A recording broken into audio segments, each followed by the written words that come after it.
Hey you guys, what's going on? Happy Monday to you all. I pray that all is well with you all this Monday. If you're watching this, you have a reason to rejoice.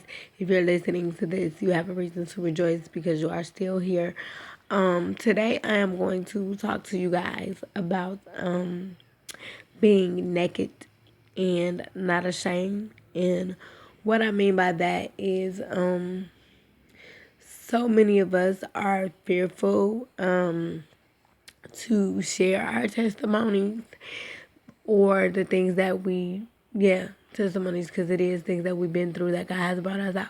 So many of us are fearful to share those things because, y'all see that girl? It's just doing this own little thing right there. But, we are fearful to share those things because we don't want people's image of us or their thoughts of us to change.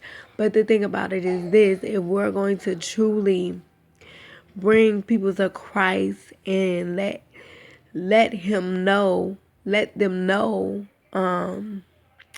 he's everything that we say he is to us, we have to be able and be willing and be not ashamed enough to pull our layers back and let people know the things that we've been through and the things that we still suffer with and that we go to God about.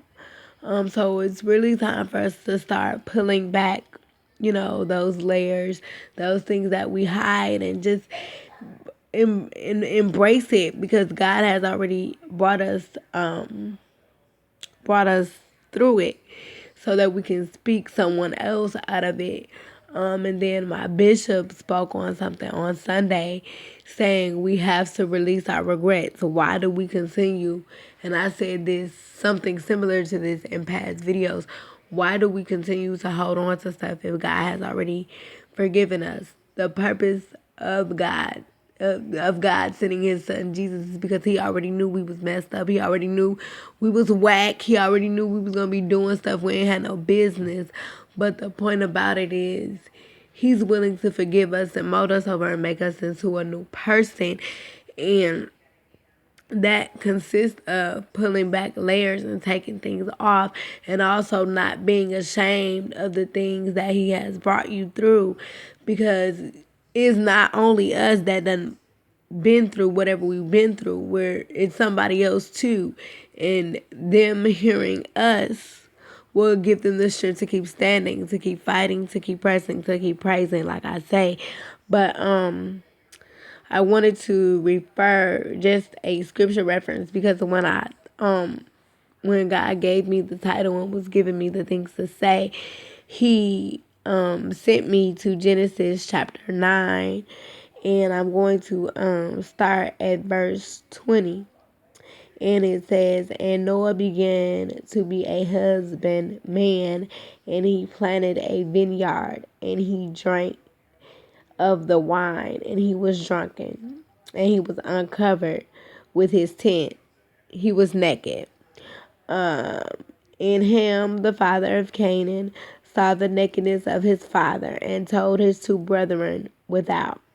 And Shem and Japheth took a garment and laid it upon both their shoulders, and went backward and covered the nakedness of their father, and their faces were backward, and they saw not their father's nakedness."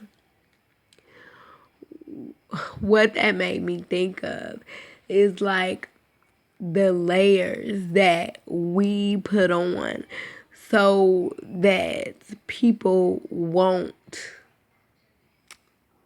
know everything that we've been through. Like, we tell them bits and pieces, but it's time. It's really, really, really time for us to stop sugarcoating our testimonies, men and women of God, because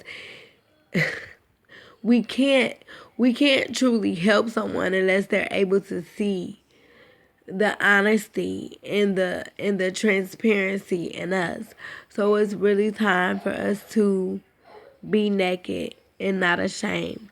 Be who you are. Embrace what God has brought you through and where He's taking you to, because your journey is preparing someone else for their journey. So until next video, men and women of God, be blessed and happy Monday.